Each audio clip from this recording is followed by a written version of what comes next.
Hare Rama, Rama Rama.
Hare Rama, Hare Rama.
Hare Rama, Hare Rama, Rama Rama, Hare Hare.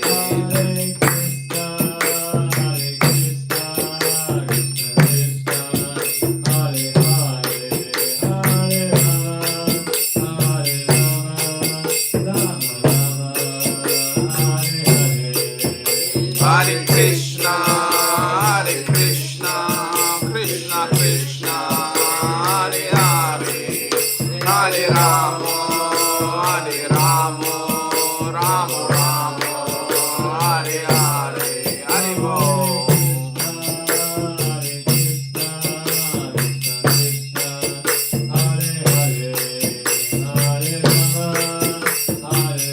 Jai Rama. Hare Krishna, Hare Krishna, Krishna Krishna, Hare Hare, Hare Rama, Hare Rama, Jai Rama, Rama Rama, Gauranga.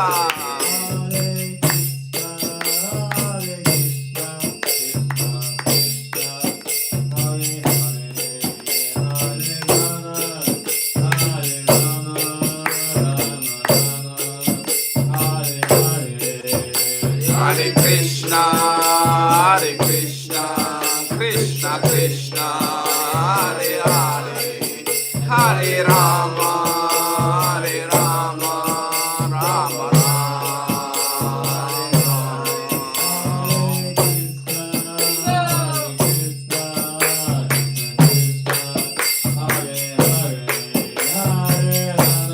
Jai Rama.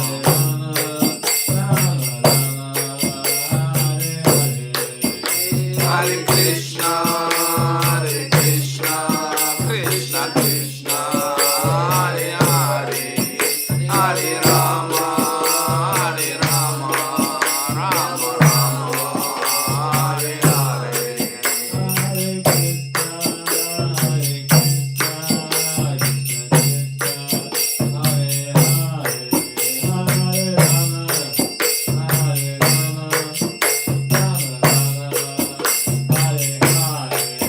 Hare Krishna, Hare Krishna, Krishna Krishna, Jai Krishna.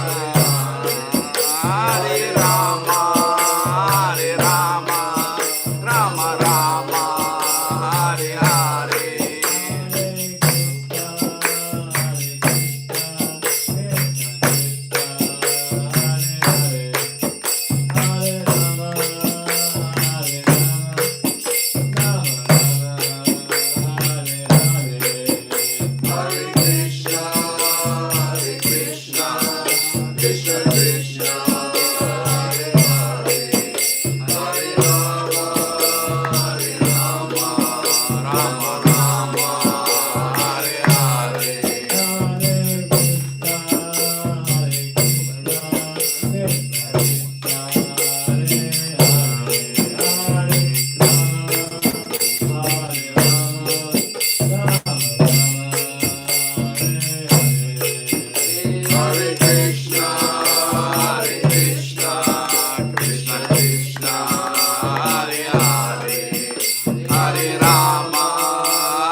Krishna Krishna, Hare Hare.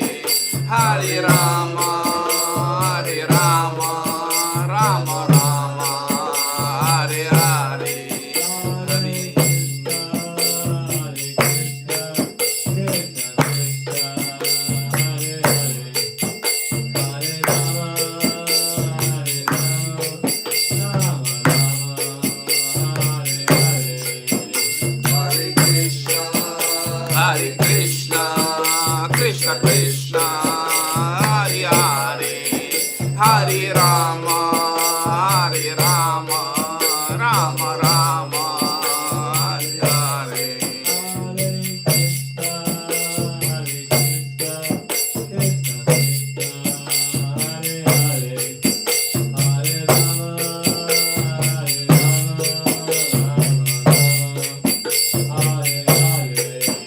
Hare Krishna, Krishna Krishna, Hare Hare, Hare Rama, Rama Rama, Hare Hare.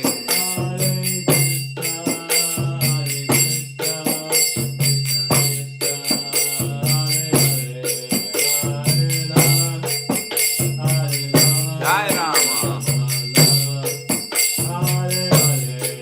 Hare Krishna, Krishna Krishna, Hare Hare, Hare Rama, Rama Rama, Hare Hare.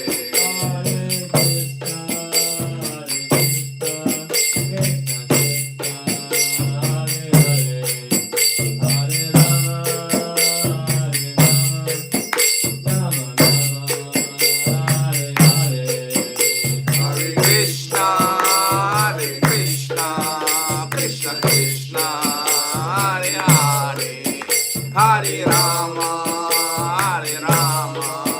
Rama Rama, Hare Hare.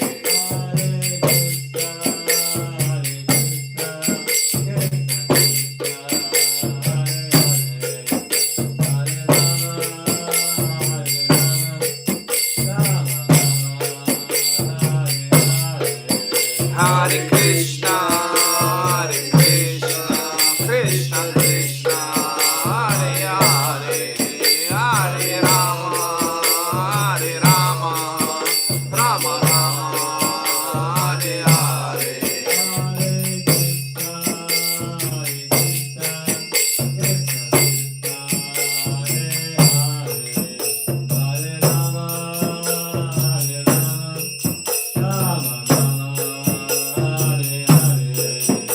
Hare Krishna, Krishna Krishna, Hare Hare, Hare Rama, Jai Rama, Hare Rama. Prabhupada, Prabhupada,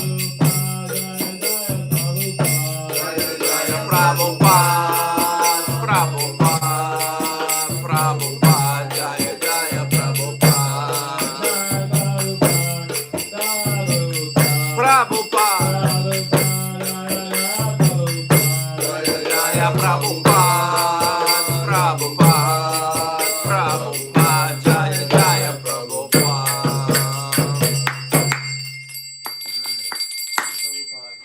Jai Prabhupada. 22nd Avenue Key. Jai. Gaur Bhaktivinoda Key. Jai.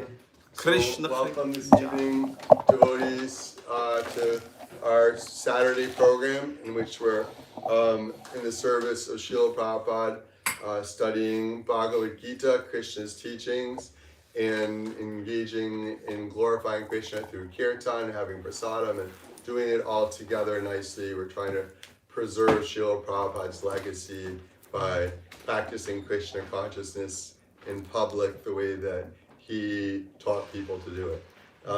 And so we're fortunate that today leading us is Krishna Kripa Prabhu. Thanks so much for joining us in the midst of your travels here and there. I'm not really following where you're going because you're always going different places. I can't keep up, but by Krishna's grace, I find out where you are. You let me know, and so we get your association occasionally when you're spending time here. So it's very nice by Prabhupada's mercy. So I guess now we'll begin with the Bhagavad Gita study. Meru has some book. Does anyone want to read us with the book, or you want to use your phone, or what?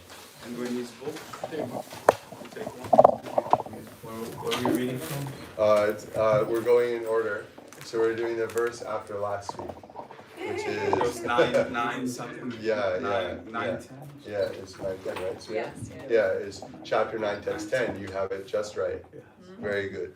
Okay. Fantastic. And if you're using your phone, database.io, and the Bhagavad Gita link is there. There, yeah. Invisible guest. Wait, I might slide your chair up a little if you don't mind. Sure. So you're like more, it's a better location. And put stuff behind And so I it's can- not on I a can, front, take nice pictures. Well, 9, 10. Oops.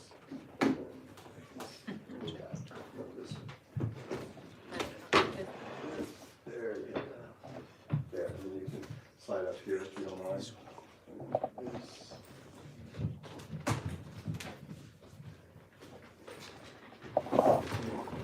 Oops. Here's yours. Oh, okay, perfect. Sasha, just check your camera. I might have bumped into it.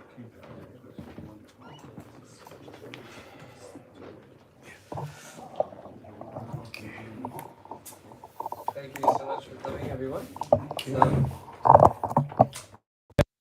Stress that if we can just attain perfection just by hearing and chanting about Krishna. He had programs here Monday, Wednesday, Friday night at 7 o'clock. My Guru Satsut Maharaj said he would chant for half an hour, then he would have class for half an hour, 45 minutes, a little time for questions, and then he would chant another half hour.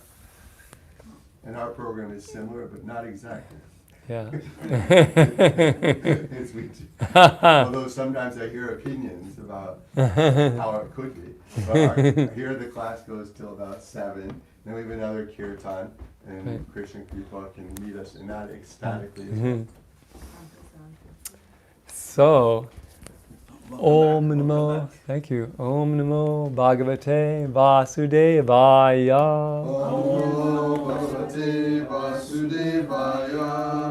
Om Namo Bhagavate Vasudevaya. Om Bhagavate Vasudevaya. Om Namo Bhagavate Vasudevaya. Om Namo Bhagavate Vasudevaya. So we're on chapter 9, which is a very important chapter with a lot of famous verses. And we're on text number 10. Maya dakshena prakrute Shina Prakriti suyate sacharacharam Suyate Chacharacharam hetunanena konteya Hetunanena Konteya jagat parivartate Maya dakshena prakrute Maya Dakshina Prakriti suyate sacharacharam Suyate Sacharacharam hetunanena konteya Hetunanena Konteya jagat parivartate Jagat Viparivartate adakshena prakriti Maya Dakshina Prakriti suyate sacharacharam Suyate Sacharacharam hetunanena konteya Hetunanena Konteya jagat parivartate. Jagat Viparivartate Anybody want to chant?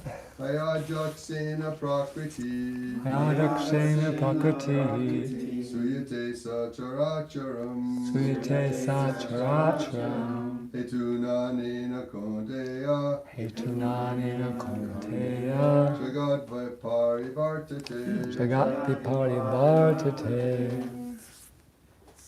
Maya dakshena ka prakriti Ayadaksena prakriti suyate sacharacharam suyate sacharacharam hetunanena kaunteya hetunanena konteya jagat viparivartate Jagat parivartate Mayadikshena prakriti Mayadakshena prakriti Swayatasa sarakaram Srite Satcharacharam Hitunanena kaitanya Hitunanena Kauteya Jagat vipar vivartate Jagat Viparivartate Madadraksena prakriti Ayadakshena Prakriti Suyate Satcharacharam Srite Satcharacharam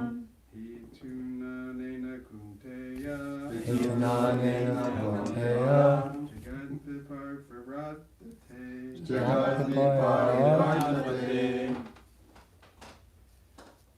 Anybody else here? It sounds voluntary, it's not required.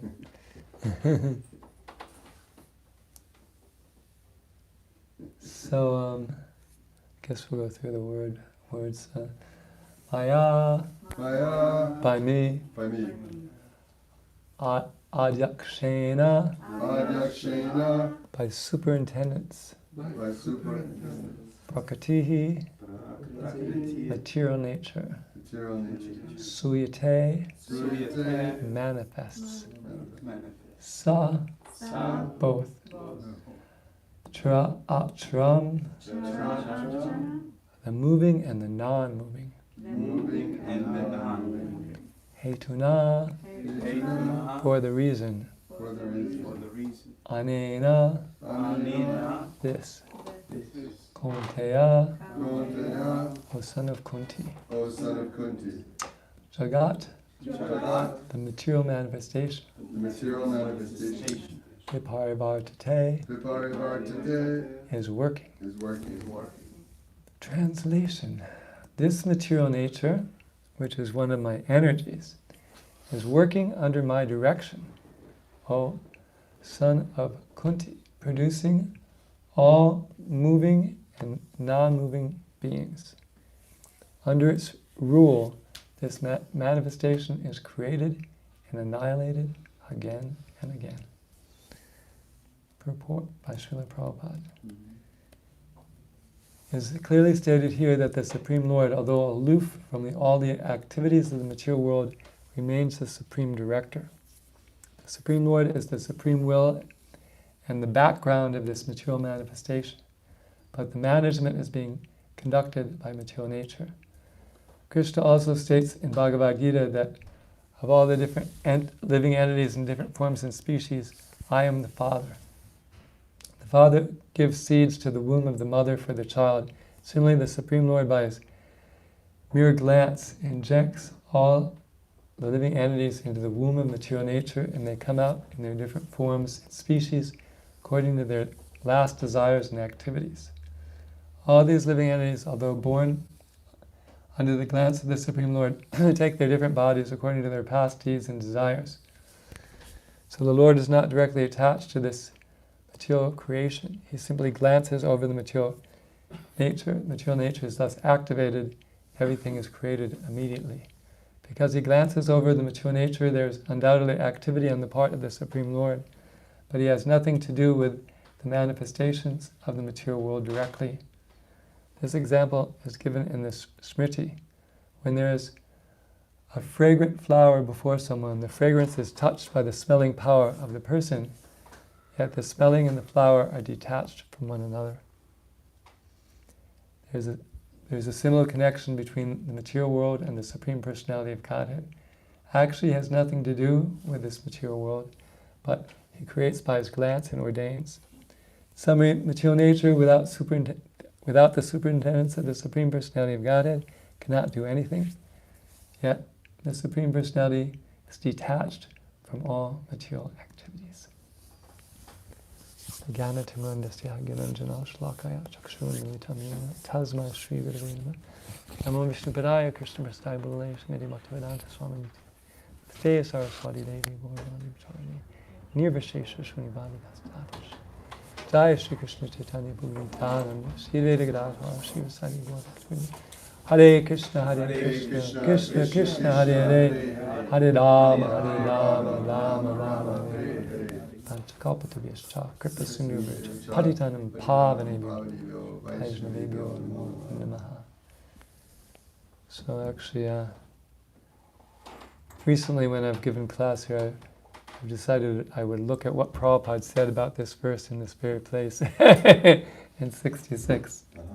I took a few notes on his lecture. The first point, I read the first paragraph, what he said.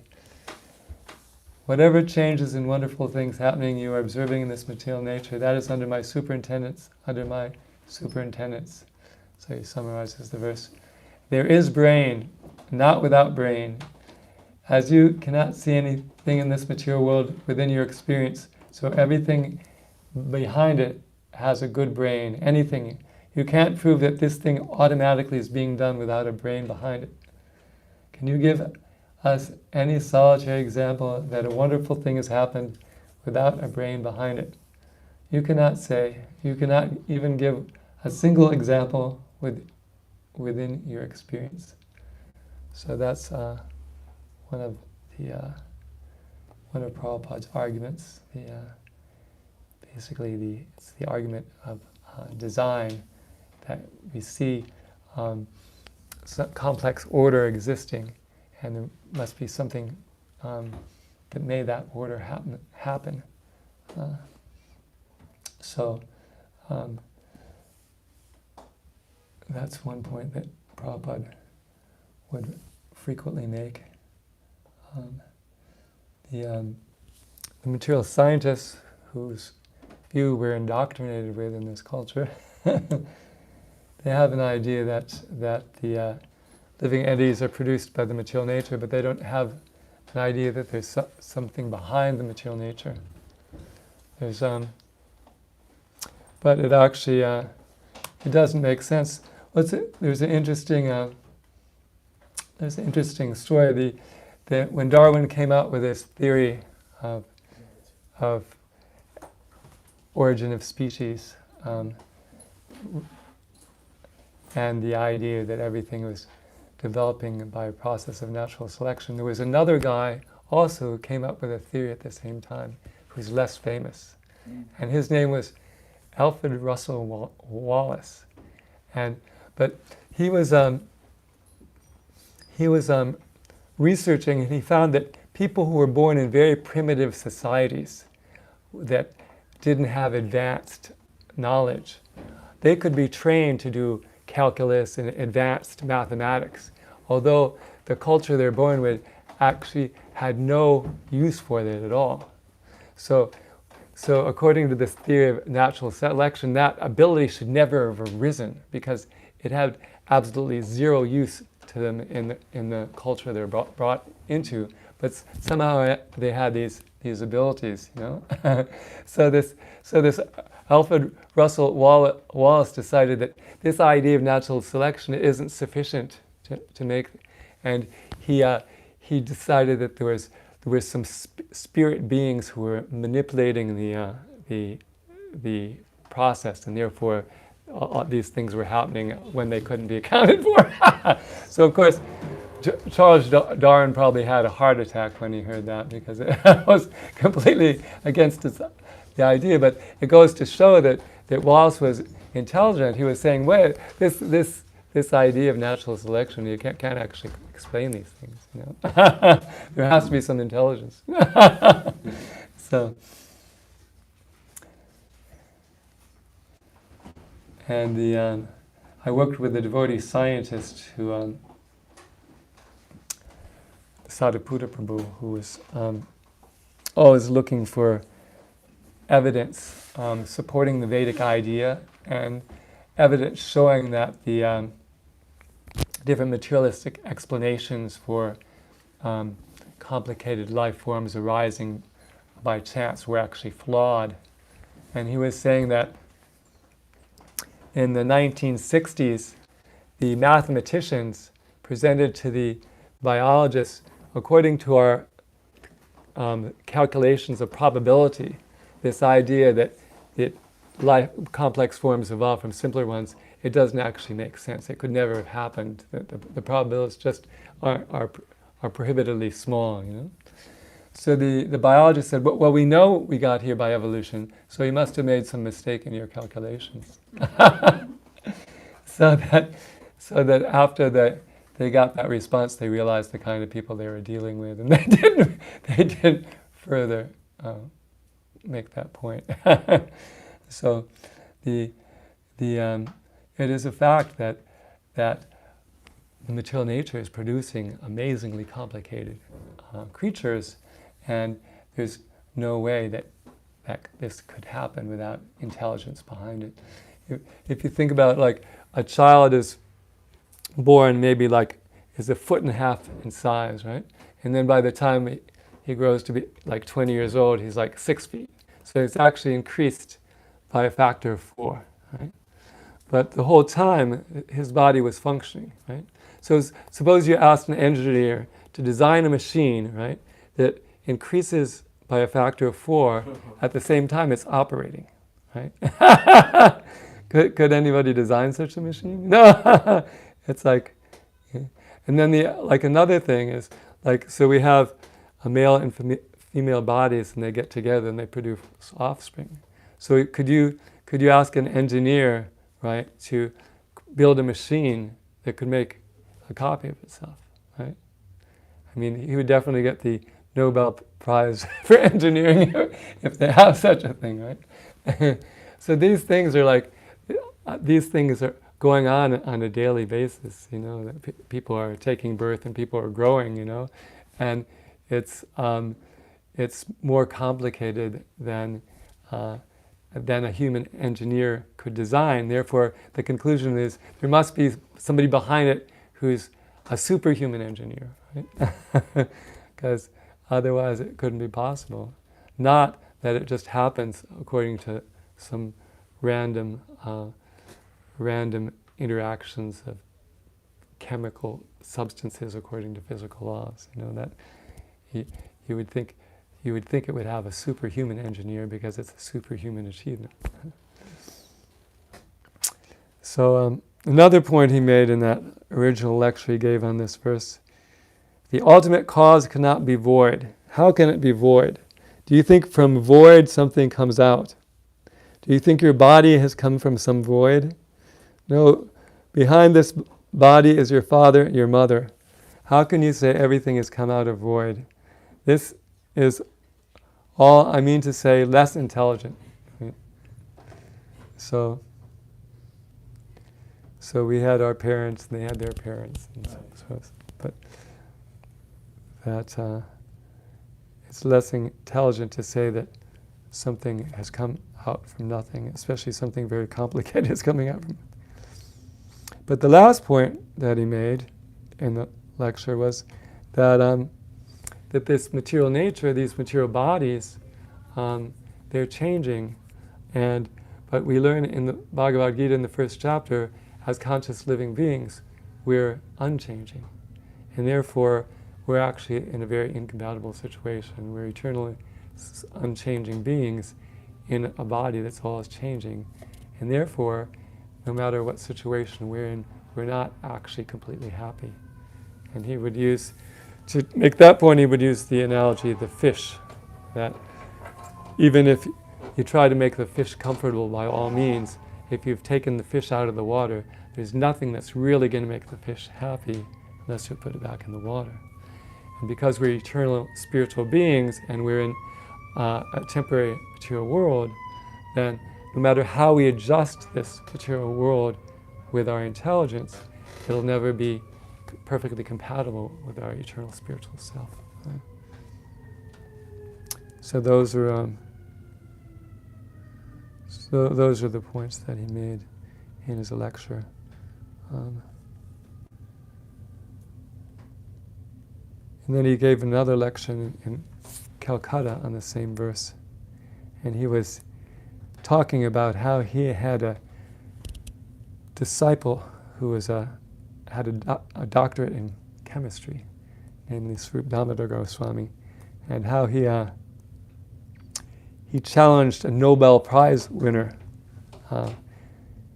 If I give you all these chemicals that you say are the constituents of life, can you produce life? The answer was, that I cannot say. So that's so the scientists, they have these different theories. Like they have electromagnetic theory, right? And with this electromagnetic theory, you can take electricity, and you can build a motor, and you can go from electricity to motion, or you can build an alternator. You can go from motion to electricity, right? So they have some theory, and then according to the theory, they can build something to demonstrate the theory. But this theory that consciousness has arisen out of matter is not anywhere near as substantial as the electromagnetic theory, because you can't. First of all, they can't say the constituent parts of what consciousness is made of, nor can they give a flow chart or a list of procedures how that consciousness would be produced, so that you can go into the lab with the raw materials and produce a conscious entity. So that is Prabhupada would always challenge on that. So that they're claiming that life is a product of matter, but they can actually demonstrate it. So it's and basically he said that our conviction is based on Krishna's statements in Bhagavad Gita. He, as the omniscient knower of everything, is revealing to us that actually he's behind material nature. And another point he made that interesting in that lecture is he quoted the verse that talks about how everything comes from Krishna. There's like 4 verses in the Bhagavad Gita that are called the Chatur Shloki, which is sort of a summary of the Gita. The first one is Aham sarvasya prabhavo mata sarvam pravardate itimat va bhajanti mam buddha bhava samanvrita. So that means Krishna says, I'm the source of all spiritual material. The world's everything emanates from me.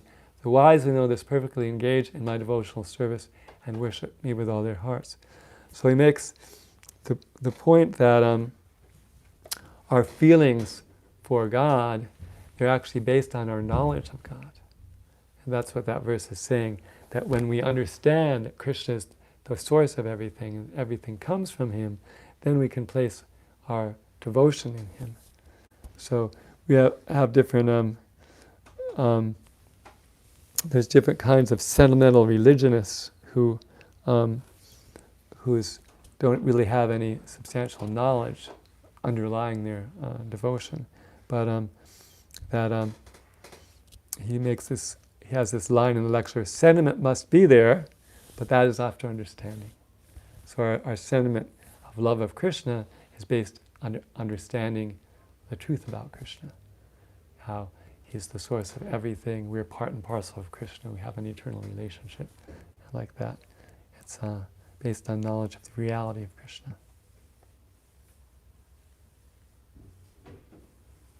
And another point that he commonly makes is that that just like the whole material nature is like a machine. And so just as a machine, like he was giving this lecture in Calcutta, and there's this noise, and he asked, what is that? And they say, it's a motorcycle, bro. So he decides to bring the motorcycle into the lecture. So, because the driver is there, he's pushing some button. Immediately there's sound, pop, pop, pop, pop, pop. Otherwise, the motorcycle may remain there for thousands of years. There will be no sound. that the material nature has to be activated by the glance of the Lord, and then all these things happen. Otherwise, it just sits there doing nothing. Yeah. So,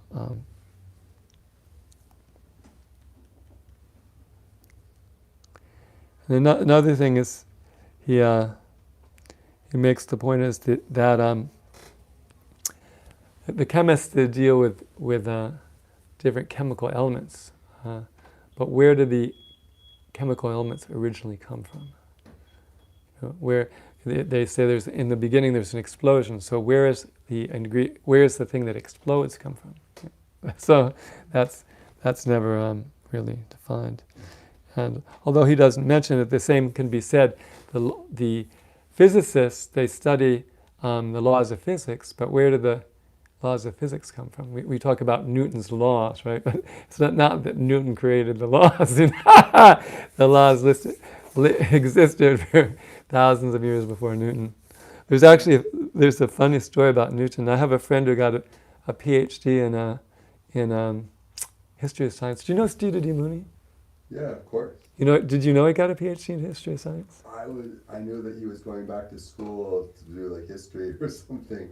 I was like, that's great, but Yeah, he teaches history at University of Florida and Santa Fe Community College. Yeah. What's the name? His name is Steve Mooney or Stephen Kreitzer. Yeah, no, he was like an American success story because he put himself through undergraduate, master's, and PhD by doing a paper route. what? A paper route. He was distributing newspapers, So he was telling me, because he read up on all these scientists, that Newton, he actually only did physics for 5 years. Wow. Yeah. That actually he decided that metaphysics was more important than physics. So the whole rest of his life he spent in metaphysics, which talks about the meaning of life, So, but the funny thing is, he's a big hero for the scientists, but because they don't value metaphysics, they never tell you that in school, that he only did physics for 5 years and then decided it was a waste of time and spent the rest of his life on metaphysics. So there's some devotee scientists we have a university in Hungary, Bhaktivedanta College in Hungary, and one of the people there wrote a book called Nature's IQ, which talks about different features that different organisms have that are very hard to explain with the evolutionary model, because they're very complicated and they require different kinds of behaviors and organs to be there simultaneously, or they couldn't possibly happen. And there's just like at least maybe 100 different plants and animals who have these different properties.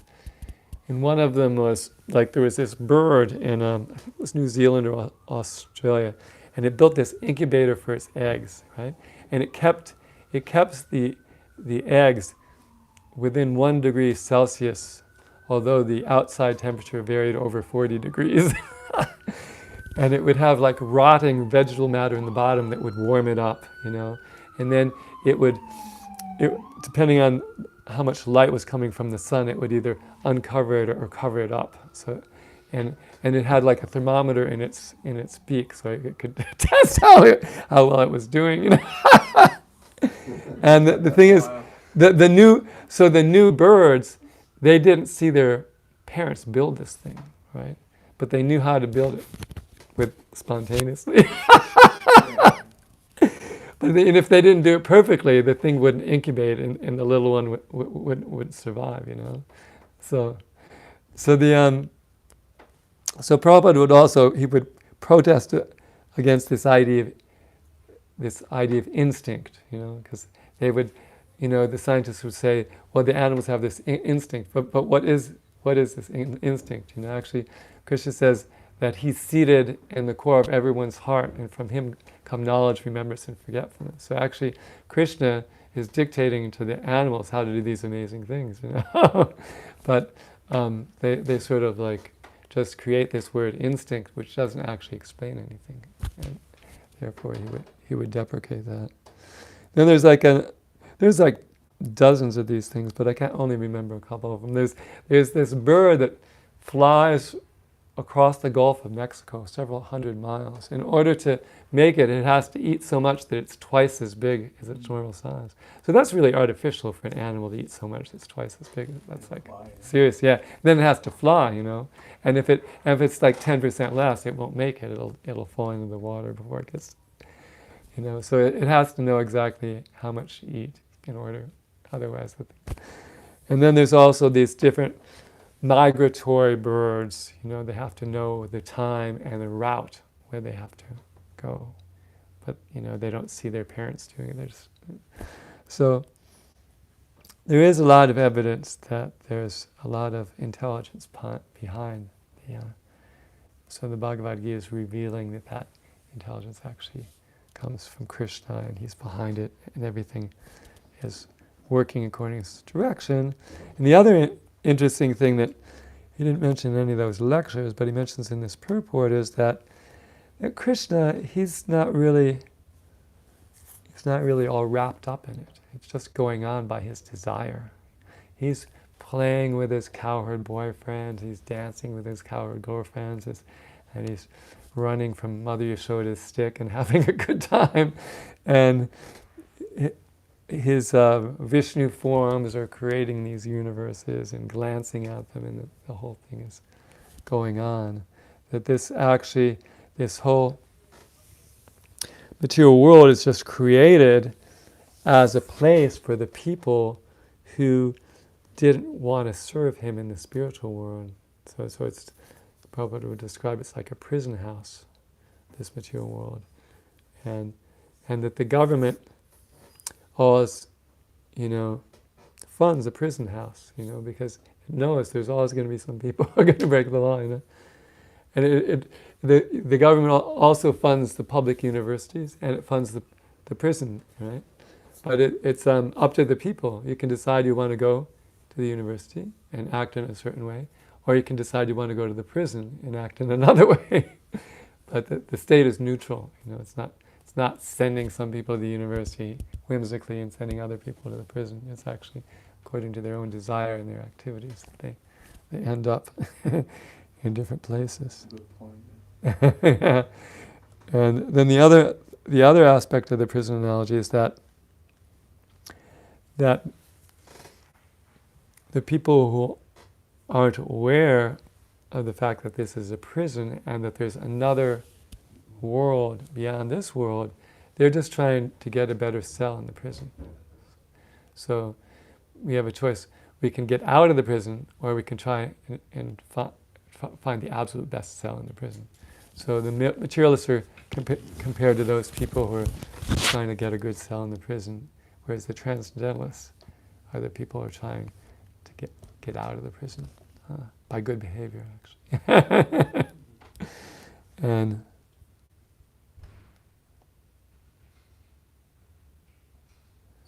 so those are a few thoughts about this verse and some of the talks that Srila Prabhupada gave on it. There's one other point that he did make, and the point he made is that people aren't really interested in understanding these spiritual truths, that how there is a superintendent behind material nature. They're not looking that far in, and the reason they're not is because of their sinful reactions. They're not actually interested in spiritual things.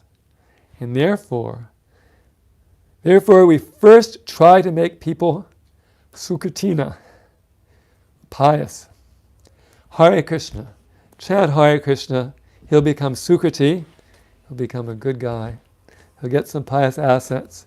Then he'll be able to understand Krishna. Chaitanya Mahaprabhu has introduced this method, and actually this method has been successful now all over the world. We began simply chant Hare Krishna, simply chant. So all these foreign students who have taken to Krishna consciousness very seriously, they begin simply with chanting Hare Krishna. It's not difficult. Everyone can chant. What is the difficulty? Everyone can chant Hare Krishna, Krishna Krishna, Hare Hare. Hare Rama, Rama Rama, Hare Hare. Where's the difficulty? But they'll not chant. They'll talk so many rubbish things. But as soon as you ask him to chant Hare Krishna, he is silent. That we have experienced. But still our thankless task is to induce everyone chant Hare Krishna. And he talks about how there was a cartoon in the newspaper where the wife was saying to the husband, chant, chant, chant, and the husband was saying, can't, can't, can't. So that's we're very blessed in New York to have Ram Roy Prabhu, who has a lot of faith in the daily Sankirtan of the holy name, and therefore we spend 4 hours, 6 days a week chanting in public to make the people pious. And I actually know 2 interesting stories. There's 2 devotees. Do you know Mother Nanda? She was temple president in the Alachua. Yeah. No, she didn't. She came here though with Hansrupa's wife. Oh, right. No, she came, but I don't think she might have given a class. Yeah, but we're not sure. She teaches Bhakti Shastri and she gives class. She gave class on Gaur Purnima in the in Alachua. She did give a class. Right. Yeah, so she was saying when she was in Boston when she first saw a Harinam party. She came out of the subway and she saw this Harinam party, and it was too weird. She just went the other direction. But she ultimately became a very nice devotee. She was the head cook. I met her in like '83 as the head cook in New Jersey. Yeah, she always made sure I got plenty of prasadam. Yeah, and then she was temple president in Alachua for 7 years, and she teaches Bhakti Shastri. So she's a very serious devotee, Where she's staying now, Alachua, yeah. But she started her first encounter with the Harinam party was, this is too weird. And do you know Dravida Prabhu? Yeah. So Dravida Prabhu, he loves the Shastra. He likes to make English poetry based on the devotional, verses and stories. He loves reciting the Shastra. He has so many recordings of reading Prabhupada's books. But he said, like, the first time he saw a chanting party, he went the other direction too. But then he got into yoga and purifying his life, and then he got into Krishna consciousness. So sometimes we're sort of depressed out there that we're not getting such positive reactions. But actually, it doesn't matter. Even the people who react negatively, they still become purified, and ultimately they become devotees. So even though it's very logical that there is an intelligence, overseeing all the order in the universe, and therefore it's reasonable to accept Krishna's presentation.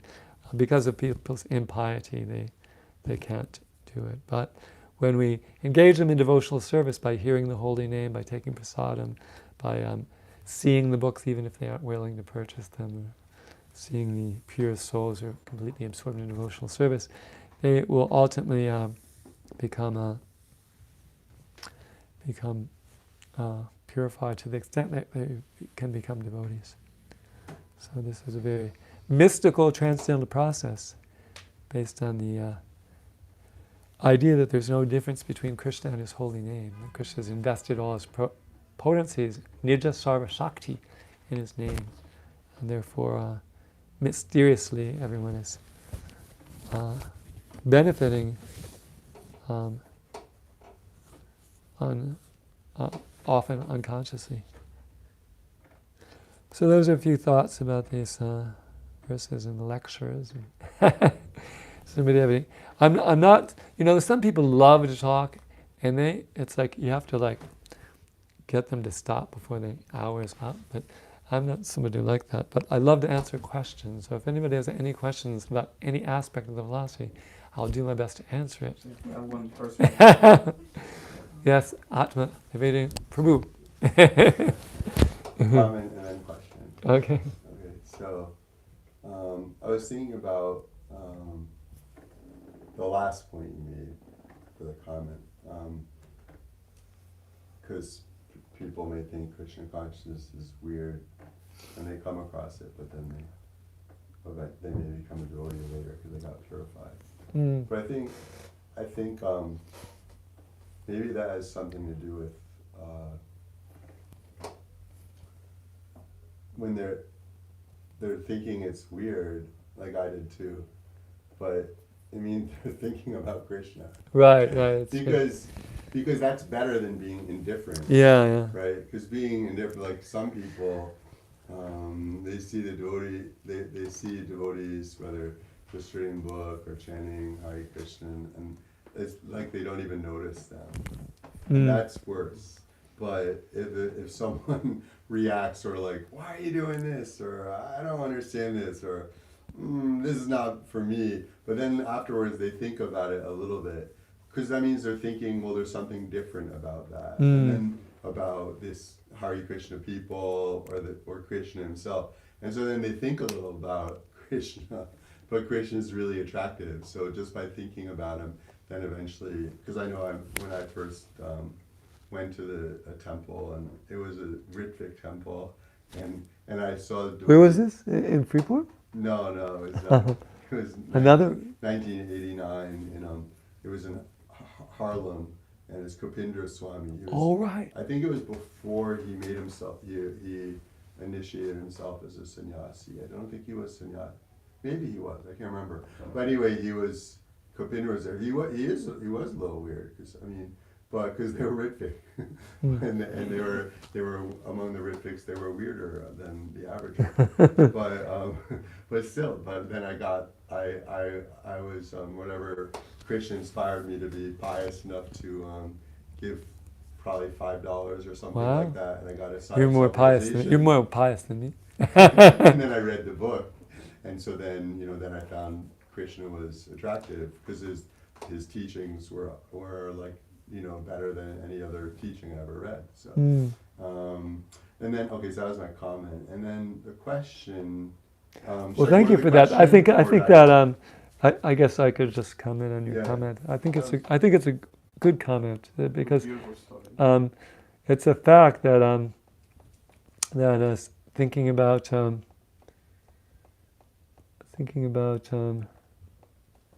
Krishna is purifying, whether one does it favorably or unfavorably. And there's a nice verse which I'm trying to find if I have. There's a couple of verses. But there's one in the Brahma Samhita, which I don't know the password for the Wi-Fi here anyway. I could look it up, but it might take me too long. No, it's all right. I'll find it. Because a conscious scientist. it's books by the acharyas, because it's let's see.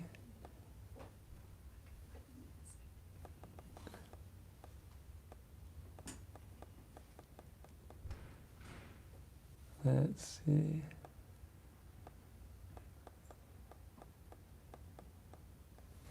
I know I can. I can find it on my phone. But yeah, it's a very valid point, because even like Here's the password. all Don't that. say loud. Oh, that's funny. Okay. That's a great password. You got I think so. That's funny. That's the matchless gifts private one. That's the matchless gifts private one. Is the one you gave me. Yeah, fine. Okay.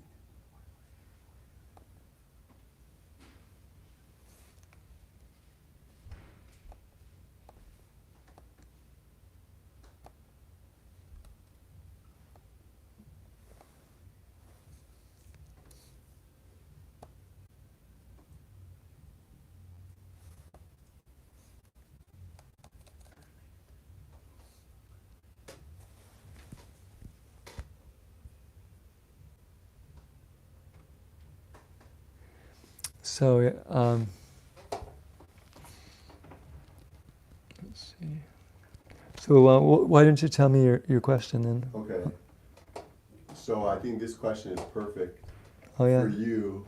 I wouldn't necessarily ask this question if someone else gave me the class, because I don't want to put Jody on the spot and cause trouble. But for you, this is great. So we know that, because it's like the book Life Comes from Life, Mm-hmm.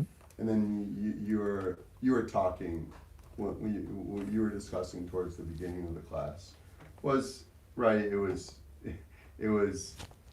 on some of what you're saying is along the lines of the theme of that book. Mm.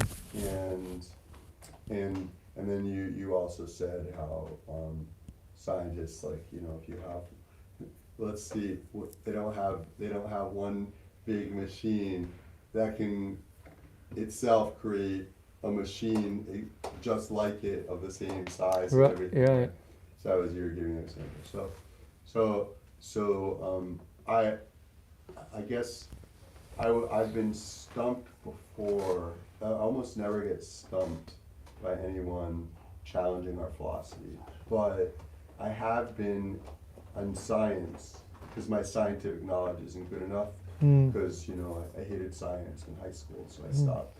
I couldn't handle the labs, so I stopped studying it at one point. So my grasp of that field isn't good enough. So but people would say, well, actually, the scientists they can clone certain animals. They've done clones. They have an animal, you can make the same one without the act of sexual intercourse or so forth that or different things like that, or the other means by which living entities they create new living entities. So, I was wondering, did you understand my? Yeah. Can you comment on that? Because I feel like when I was sort of stumped on Sankirtan like that, I would try to dance around the issue and avoid it and assume that they're wrong, but I didn't have enough science. But inside, I was thinking, I wish I understood this issue better. Well, they're just taking advantage of a facility that's already in nature to create another body, But what is it like? What is but this cloning? as far as how the thing becomes alive, Krishna can put usually the bodies are produced in a certain way, but Krishna can put he can put a soul in a body. But do they actually do that? Do they actually clone something? Yeah. But so we could say, well, if Krishna can put a soul in the body that's produced in the normal way, why can't he put a soul in the body? 'Cause there's different things like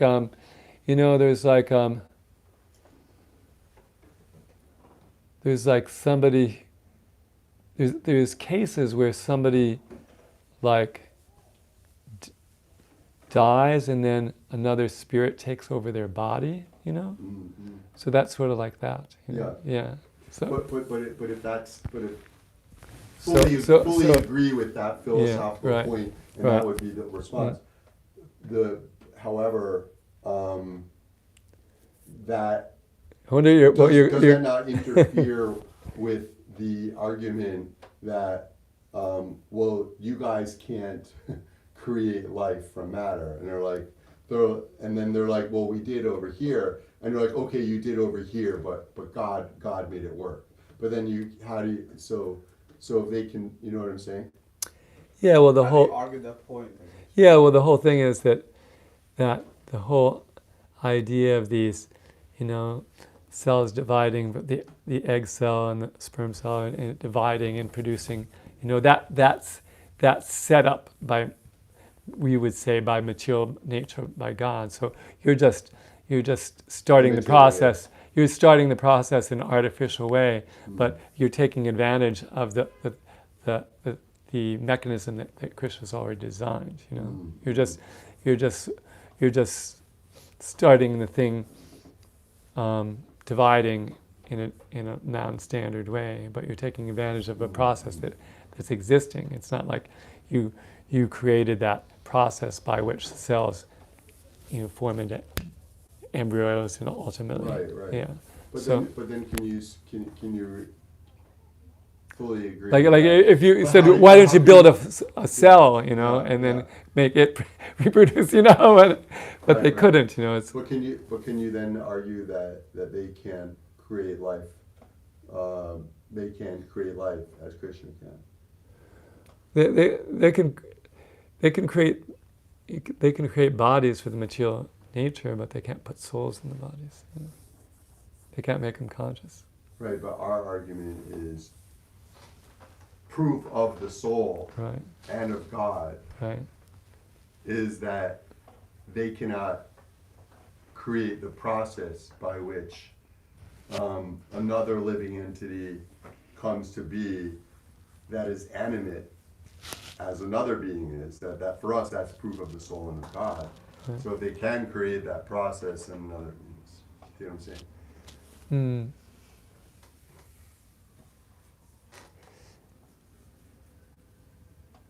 Yeah, but this, yeah, it's, yeah.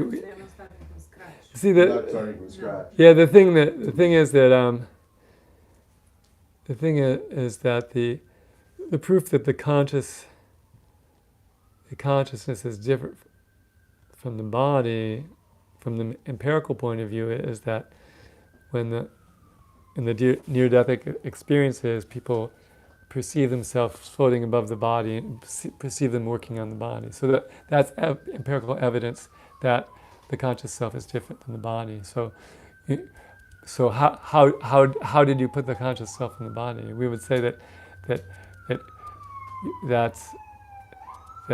Krishna can put the conscious self in the body. Maybe I was just wondering, what's the karma to get a cloned body? You know, as opposed to another body. It must have. Maybe if you're a scientist, maybe if you were a scientist, they can't create it without one of these bodies that already exists. Right. Yeah. They're taking the cells of that body. Right. And so they're not creating it on their own. Right. They're still using Krishna's resources. Yeah, Krishna's materials. Yeah, and taking advantage of the way that they divide and differentiate and form embryos and organisms. You know, which is they spin the sperm and this, and they separate it in conveyor, like in a vacuum, like so. Yeah, but they don't create those things themselves, or like the soul also created by God. But yeah, I see what you're saying. But they will in the future. They can create soul, Same thing as cryonics, they try to freeze, how people try to live forever, so they try to freeze a body of a person who's dying after, and hope that one day they'll be able to revive the person and cure him before they revive him.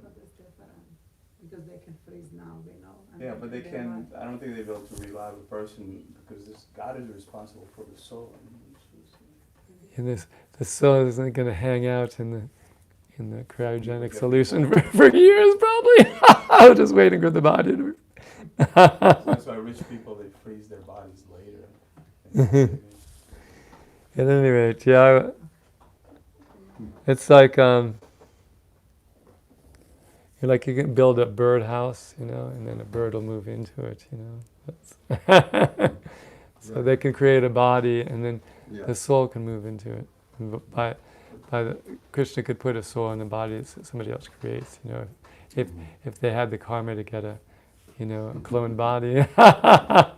It's probably the people who probably get cloned bodies are the people who do the cloning research. That's their karma. They get a cloned body. They did something similar with the sheep.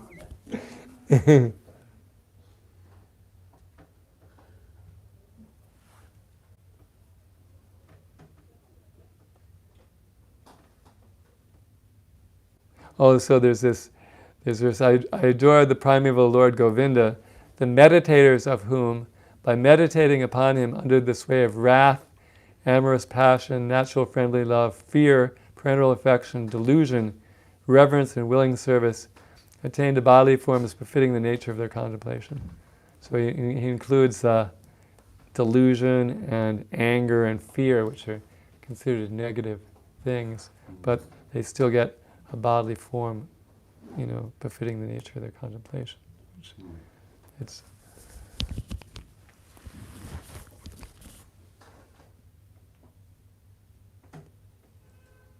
And there's another one, I think, that Narada speaks. I think Narada's talking about how all these demons, Hiranyakashipu and Hiranyakashipu, by meditating on the Lord, and anger became purified. Yeah. So it's so much better to think of Krishna negatively than not to think of Krishna at all, because he's so such an amazing thing that God is so good that even if you think of Him negative, you come out ahead. You know, people have some idea that God is good, but they don't understand how good God is. Like that Putana, she decided she wanted to kill God, but at the same time, she offered him some milk. So Krishna decided, well, first I'll reciprocate with the killing, by killing her, and then I'll reciprocate with the milk by giving her a position in the spiritual world where she can treat me like her child. So, whereas like, we would think like the ultimate, if there's any, the ultimate bad sin would be to try to kill God. I mean, that's pretty bad, to try to kill God. But even though she tried to kill God, He gives her a place in the spiritual world, you know, which is like, you know, if somebody tried to kill us, we wouldn't be thinking about trying to award them some positive thing, you know. Yes. What about so thinking of Krishna in a negative way, just like the person who meets the devotees on the street and thinks something unfavorable, it's purifying for. Right. It's purifying. So, but would it, even though one can achieve a high destination from this, isn't it even worse than being indifferent to Krishna if one thinks of Krishna as if he doesn't exist as a person? So the Mayavadi who meditates on God and thinks that denies his existence, his individuality. And so he might for some time merge into or reach a state of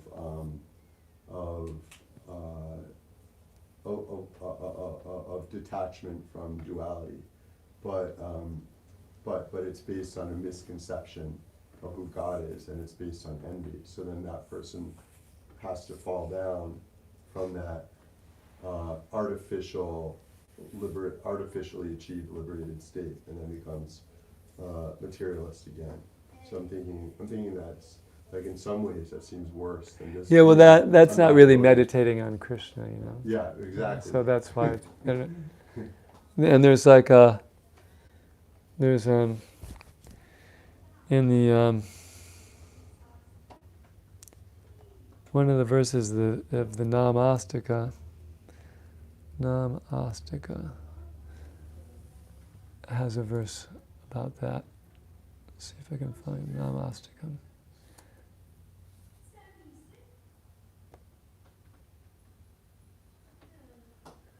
Let's see.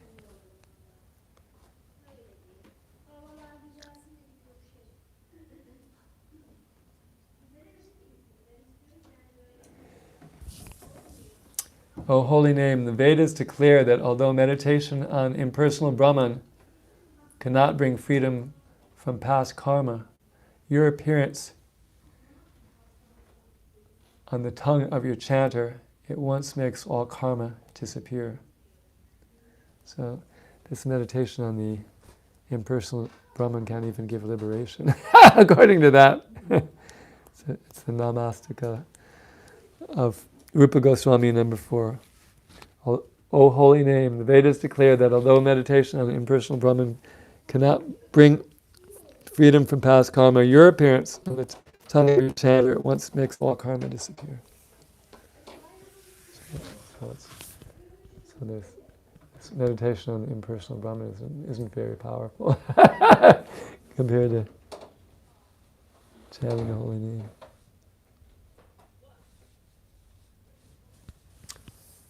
Shall we chat some more? Does anybody have any questions or comments or realizations? Anybody else? I was just going to say, why isn't the impersonal path so dangerous? Why is it not recommended? Yeah, because to attain the spiritual world, in the consciousness of everyone in the spiritual world is one of service to the personal form of the Lord. So the impersonal ideas that there isn't a personal form of the Lord, and there isn't a personal individual soul, but that there's only one, basically, impersonal spirit, and our spirit merges into the impersonal spirit. So basically, it's a philosophy in which bhakti isn't, possible or available. So the one thing that can actually save our soul from entanglement in this world would never take place, because you don't have the Supreme Person, the individual person, their relationship in that conception. It's just, I consider that the two enemies of Prabhupada are the impersonalists and the scientists. The scientists say there's just matter, so there's no individual spirit and Supreme Spirit and relationship. And then the impersonalists say that there's only one spirit, and therefore there's no individual spirit and Supreme Spirit and relationship. So both the philosophies of impersonalism and voidism or materialism, whichever we want to call it, if you accept them, then the idea of devotion of the individual soul to the super soul doesn't have any room. It doesn't, it's not accepted. So the thing that will actually really give liberation is something you would never do because you don't think it exists. The scientists think there's only matter, the impersonalists think there's only one impersonal spirit. And therefore, devotion of the individual spirit to the Supreme Spirit would never take place for those people who believe in those philosophies. And therefore, Prabhupada's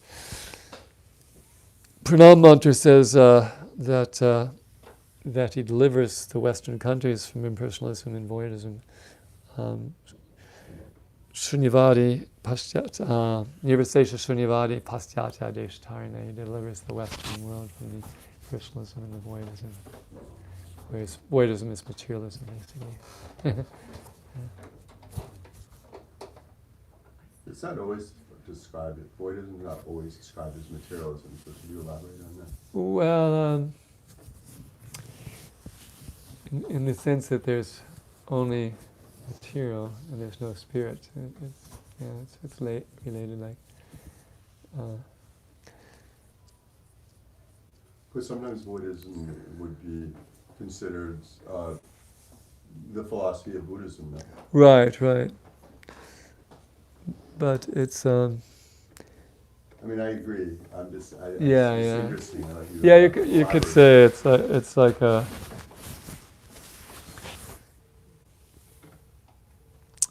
See,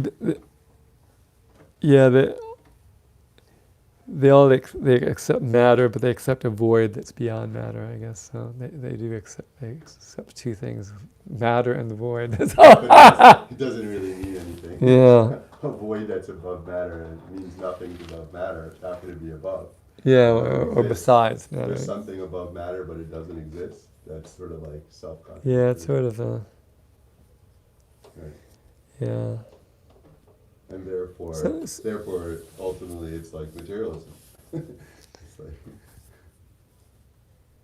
And basically, like, materialism, really, the matter and energy are just one thing, So there's that E equals MC squared, so there's just one sort of material energy. So there's. Yeah, I guess you can argue that they're different, but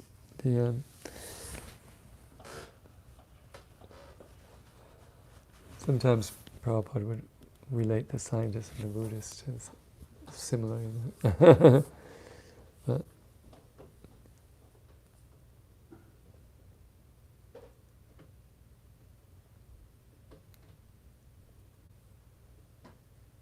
yeah, so the idea is that it's described in the Nectar of Devotion. There's three kinds of pleasure: the material pleasure, and then the pleasure to identify oneself with with one's spiritual nature, and then the pleasure derived from devotional service. And the people who've actually tried all three say that the happiness derived from devotional service is superior. Because, so we have to go with what they say because we haven't tried them all. We just know materialism, but that it's described as artificial to just identify oneself with one's spiritual nature because the soul is active, unless one is aware of transcendental activities like devotional service. Because one's active by nature, one will ultimately engage in material activities, even though one theoretically knows one's not material, just because of the tendency of the soul to be active. That's how it's described. Therefore, it's seen that the spiritual conception of oneness with the Supreme Spirit is not a state that one can stay in, because it's artificial, basically, compared to the service of the souls to the Lord in the spiritual world and their experience of His reciprocation and that joy from that relationship. There's many verses in the Nectar of Devotion that talk about how the joy of devotional service is superior to the joy of realizing one's different from one's body and that one's qualitatively one with the Supreme Spirit. So you can read the Nectar of Devotion, and which is recommended. The Prabhupada, apparently his guru gave him Bhakti Rasamrita Sindhu when he was initiated and said it was a good book to read. And he translated his Nectar of Devotion very early on in 1970 or something. So he felt it was very important. So it's one of the 4 books that they teach in the Bhakti Shastri course. So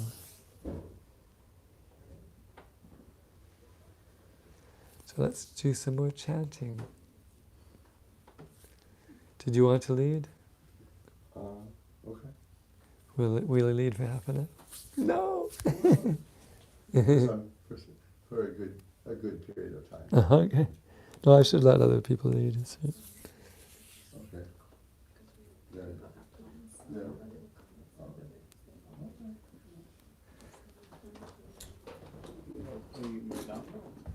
That's a good question.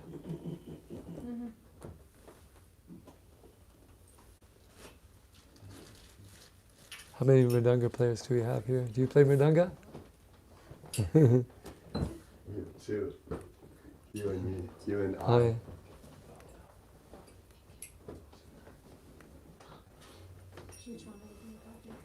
Will you play Mridanga? If you want, I can play my one beat. Yeah, happy to. Kripa, your class is unique. The way you teach with the computer. Research.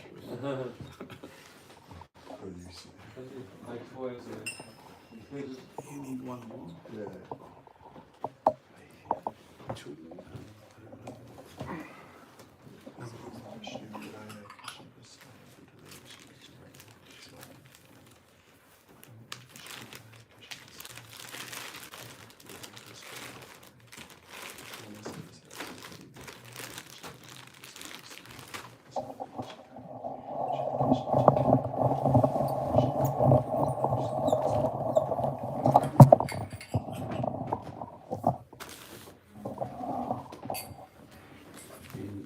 You sit on the floor. Hare Krishna, Krishna Krishna, Hare Hare, Hare Rama, Hare Hare.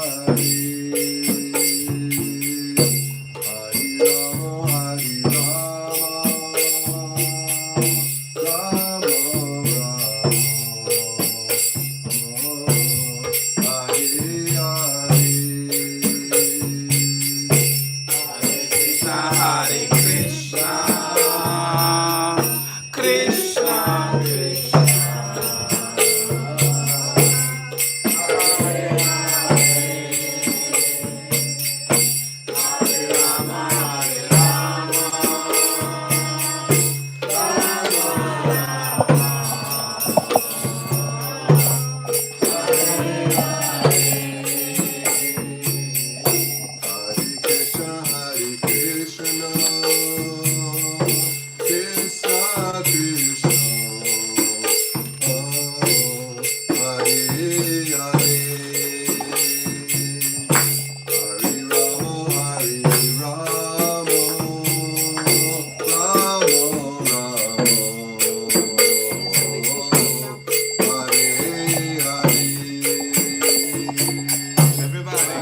Krishna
Krishna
Hare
how's everyone doing tonight?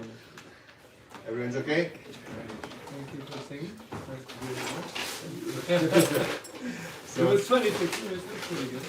I And wasn't then counting. I asked him, check the time. Like sometimes, you know, after the RT, I ask, like, to make sure there's 10 minutes, and sometimes she told me it's been like 4 or 6 minutes. Meryl, can you pass me my phone? Yeah. Glasses right there.